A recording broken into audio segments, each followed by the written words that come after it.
कहानी की शुरुआत होती है एक ग्रुप एक्सप्लोरर की टीम से जो साउथ अटलांटिक ओशन के बीच में होते हैं। उस शिप पर डेविड नाम का एक वेदर ऑफिसर था जो मौसम का हाल बताता है। वो लोग एक ऐसे आइलैंड की तरफ जा रहे थे जो समंदर के बीचों बीच मौजूद था। सरकार ने डेविड को वहां इसलिए भेजा था ताकि वो उस आइलैंड के बदलते मौसम का ऑब्जर्वेशन कर सके। डेविड को लगभग 1 साल तक वहां रुकना था मौसम का डेटा कलेक्ट करने के लिए। पूरा साल मौसम का डेटा कलेक्ट करने के बाद फिर उसे वापस लौट आना था। डेविड को साल भर का खाना और जरूरत का सारा सामान दे दिया गया था। कई दिन के सफर के बाद आखिरकार वो आइलैंड तक पहुंच गए। वो लोग बोट की मदद से उस आइलैंड पर उतरे। ये आइलैंड पूरी तरह से वीरान था जहां एक परिंदा भी दिखाई नहीं दे रहा था। उस आइलैंड पर एक लाइट हाउस और एक छोटा सा घर था जहां डेविड को रहना था, क्योंकि इससे पहले भी एक रॉबर्ट नाम का वेदर ऑफिसर यहां रहता था, लेकिन अब उसकी ड्यूटी का वक्त खत्म हो चुका था। उसने 1 साल तक अकेले उस आइलैंड पर रहकर मौसम का डेटा कलेक्ट किया। अब उसकी जगह डेविड यहां पूरा साल मौसम का डेटा कलेक्ट करने के लिए रहेगा और वो पुराना ऑफिसर रॉबर्ट शिप के साथ वापस चला जाएगा। लेकिन जब पूरी टीम ने घर को विजिट किया तो वो हैरान रह गए, क्योंकि वहां किसी भी इंसान का नामो निशान नहीं था। कमरे के अंदर पुराने ऑफिसर का सारा सामान यहां वहां बिखरा पड़ा था। जिसके बाद कैप्टन और डेविड ने सोचा कि शायद लाइट हाउस में कोई हो सकता है। कैप्टन और डेविड बिना वक्त गंवाए लाइट हाउस की तरफ बढ़ते हैं और वो सब वहां एक अजीब नजारा देखते हैं। वो देखते हैं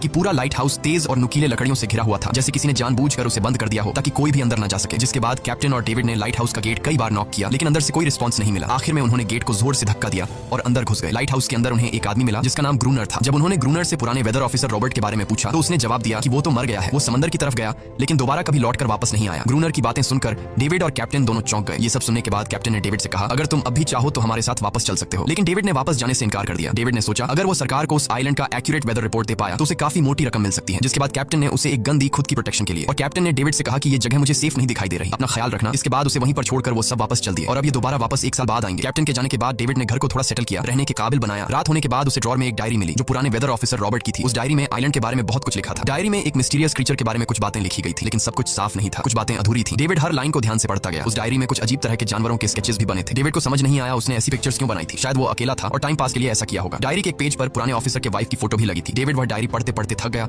और धीरे धीरे उसकी आंख लग गई। अगली सुबह डेविड ने मौसम का डेटा कलेक्ट करना शुरू कर दिया, लेकिन समंदर के पास पहुंचते ही उसके कदम रुक गए। उसने देखा कि चट्टानों के बीच कुछ पत्थर अजीब तरीके से सजाए गए हैं और उनके बीच शेल्स रखे थे अजीब से पैटर्न में। डेविड ने सोचा शायद ये सब ग्रूनर ने किया है। वो ये सोचकर दोबारा अपने काम में लग गया। काम के दौरान जब उसने दूरबीन से लाइट हाउस की तरफ देखा तो उसे ग्रूनर के साथ एक और इंसान भी दिखाई दिया, लेकिन पलक झपकते ही वो गायब हो गया। डेविड ने दोबारा उसे देखने की कोशिश की, लेकिन फिर उसे लगा कि ये उसका वहम है। रात को डेविड अपने काम में बिजी था, तभी दरवाजे पर नॉक हुआ। उसे लगा कि शायद ये ग्रूनर है। डेविड ने उसका नाम पुकारा, लेकिन कोई जवाब नहीं मिला। हाथ में लैंप लेकर जैसे ही डेविड दरवाजे की तरफ बढ़ा तो उसके कानों में कुछ अजीब सी आवाजें गूंजने लगी जो किसी इंसान की बिल्कुल भी नहीं थी। और फिर उसने देखा गेट के नीचे से किसी अजीबोगरीब क्रीचर का हाथ अंदर आने की कोशिश कर रहा है। वो इंसान का हाथ बिल्कुल भी नहीं था। ये देखकर डेविड के पांव तले जमीन ही खिसक गई। वो तुरंत बेसमेंट की तरफ भागा और वहां जाकर छुप गया। कुछ ही देर में वो मिस्टीरियस क्रीचर घर के अंदर घुस चुकी थी। वो छुप छुप कर डेविड को ढूंढ रही थी और डेविड बेसमेंट के एक छोटे से दरार से उसे देखने लगा। डेविड की हलचल से उस क्रीचर ने डेविड को देख लिया। जिसके बाद वो क्रीचर डेविड को मारने के लिए तेजी से उसकी तरफ भागा और दरार से उसे पकड़ने की कोशिश करने लगा। तो डेविड ने खुद को बचाने के लिए